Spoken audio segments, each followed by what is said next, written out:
দলগাঁও সমষ্টিৰ অন্তৰ্গত শ্যামটিলাত AIUDF দলৰ এখনি সাধাৰণ সভা অনুষ্ঠিত হয়। শ্যামটিলা আঞ্চলিক কমিটি গঠনাৰ্থে শ্যামটিলা ভিজন একাডেমীত অনুষ্ঠিত কৰা হয় সাধাৰণ সভাখন। উক্ত সভাত দলগাঁও সমষ্টি বিধায়ক মজিবুৰ ৰহমান, দৰং জিলা সমিতিৰ সভাপতি হবিবুৰ ৰহমান, বিহুদিয়া জিলা পৰিষদৰ সদস্য নমিনী মাইনুদ্দিন আহমেদ, বেছিমাৰী জিলা পৰিষদৰ সদস্য ৰফিকুল ইছলাম, দৰং জিলা AIUDFৰ প্ৰাক্তন কাৰ্যকৰী সভাপতি নুৰ হুছেইন, যুৱ মৰ্চা দৰং জিলা সাধাৰণ সম্পাদক জিয়াউল হকৰ লগতে দলটোৰ কেইবাগৰাকী বিশিষ্ট নেতাকৰ্মী উপস্থিত থাকে। সভাত বিজেপি আৰু কংগ্ৰেছ দলক তীব্ৰ সমালোচনা কৰে বিধায়ক মজিবুৰ ৰহমানে। উক্ত সভাত একোৰে কংগ্ৰেছ কৰ্মীয়ে দল ত্যাগ কৰি AIUDF দলত যোগদান কৰে। আজিৰ সভাৰ উপস্থিতি চাইতো আপোনালোকে গম পাইছে ইতিমধ্যে, কাৰণ কংগ্ৰেছী বন্ধুসকলে বিভিন্ন অপপ্ৰচাৰ কৰি আছিলে যোৱা লোকসভা নিৰ্বাচনৰ আৰম্ভ লৈ। লোকসভাত আপোনালোকে জানে আগে পিছে লোকসভাত মানুহ আপোনাৰ কংগ্ৰেছক ভোট দিয়ে। আমাৰ ইয়াতে আগতে ভুৱনেশ্বৰ কলিতাক ভোট দিছিলে, এইবাৰ মাধৱৰাজ ডাঙৰীয়াক ভোট দিছিলে। কিন্তু ভোট দিলে কি হ'ব, ইয়াতে বিজেপি আকৌ জয়লাভ কৰিছে। এই লোকসভা নিৰ্বাচনৰ ভোট লৈ তেওঁলোক অতি উৎসাহী হৈ গৈছিলে। কিন্তু মানুহ বিধানসভা নিৰ্বাচনৰ ভোটৰ পেটাৰ্ণটো বেলেগ, পঞ্চায়তৰ ভোটৰ পেটাৰ্ণটো বেলেগ। তাৰ প্ৰমাণ আজিৰ সভাখন। আৰু আমি বিশ্বাসী যে পঞ্চায়ত নিৰ্বাচনত আমাৰ দলগাঁও সমষ্টিত আমাৰ এই মানে ডেলিমিটেশ্যনত মানে যিমান পঞ্চায়ত হ'ব মোটামুটি 90% পঞ্চায়ত AIUDF দলে দখল কৰিব ইনশাআল্লাহ। আৰু আপোনাৰ যিটো মানে কংগ্ৰেছে ভাবিছিলে যে মানে এনেকুৱা কথা কৈছিলে, আজমল চাহ পৰাজিত হোৱাৰ পিছত যে AIUDF দলটো নিক্ষেপ হৈ গৈছে। AIUDF দলটো মানে অসমৰ জনসাধাৰণৰ দল, অসমৰ লাঞ্ছিত বঞ্চিত মানুহৰ দল। গতিকে সেই কথাটো অসমৰ লাঞ্ছিত বঞ্চিত জনসাধাৰণে জানে, এই দলটো নিজৰ দল বুলি জানে।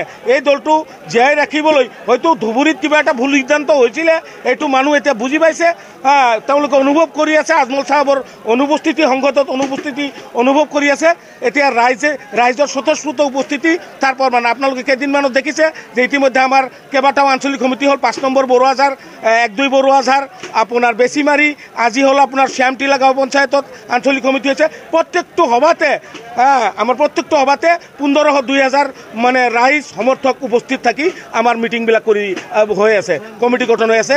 আৰু কংগ্ৰেছৰ পৰা বা বিভিন্ন দলৰ পৰা যোগদান হৈ আছে। আৰু আপোনালোকে চাব অহা এমাহৰ ভিতৰত দলগাঁও কংগ্ৰেছৰ বহুত মানে আৰু মানে বাঘা, তেওঁলোকৰ দৃষ্টিত বাঘা নেতা আমাৰ দললৈ গুচি আহিব।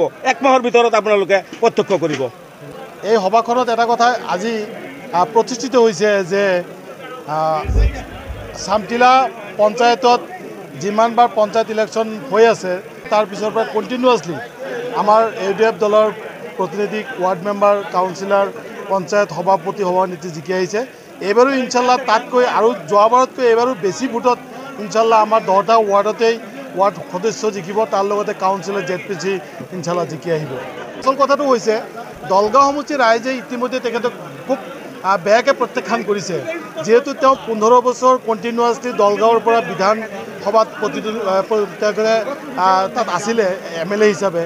কিন্তু তেখেতৰ যোনটো পাৰফৰ্মেঞ্চ আছিল যোৱা 15টা বছৰত তেখেতৰ যি পাৰফৰ্মেঞ্চ আছিল, ৰাইজে বিচাৰে কি, ৰাইজক দিব পৰা যিখিনি অভাৱ, আমাৰ সমস্যা বা অভাৱবিলাক আছে, এই কথাবিলাক তেখেতে কোনো দিনাখনেই এছেম্বলিত তেখেতে উঠাব পৰা নাই বা দাবী জনাব পৰা নাই। ৰাইজৰ হৈ ৰাইজৰ বিপদৰ সময়ত, আমাৰ সংখ্যালঘু মানুহবিলাকৰ বিপদৰ সময়ত হওক, দলগাঁও সমষ্টি মানুহৰ বিপদৰ সময়ত হওক, কোনো দিনাখনেই তেখেতে ৰাইজৰ লগত থকা নাই। ৰাইজৰ হৈ বিধানসভাত এটা মাতো মাতা নাই। যাৰ কাৰণে যোৱা 2021 নিৰ্বাচনত আপোনালোকে দেখিছে যে ৰাইজে তেখেতক বৃহৎ এটা ভোটৰ ব্যৱধানত হৰুৱাই দিছে। আৰু তেখেতে যিমানেই ঘূৰি নাথাকক কিয়, আপোনালোকে সকলোৱে জানে যে নতুনকৈ যি ডিলিমিটেশ্যন হৈছে, এই ডিলিমিটেশ্যনত AIUDFৰ ভোটৰ যোনটো মানে ভেটি আৰু বেছিকৈ শক্তিশালী হৈছে। গতিকে যিমানেই তেখেতে ঘূৰি থাকক, 2026ত মজিবুৰ ৰহমান চাহাব পুনৰবাৰ AIUDF দলৰ পৰা আৰু বেছি মানে লিড লৈ তেখেতে বিধানসভালৈ যাব ইনশাল্লাহ। ইয়াত কোনো ধৰণৰ সন্দেহ নাই। গতিকে ইলিয়াছ আলী চাহাব ঘূৰি আছে, ৰাইজৰ ওচৰত যোৱাটো আপত্তি নাই, তেখেতে যাব পাৰে। কিন্তু ৰাইজে তেখেতক কোনো ধৰণেৰে মানে অহা নিৰ্বাচনত জড়িত দূৰৰ কথা, মানে তেখেতৰ হয়তো ভাল এটা পজিশ্যন হ'ব বুলি মই নাভাবোঁ।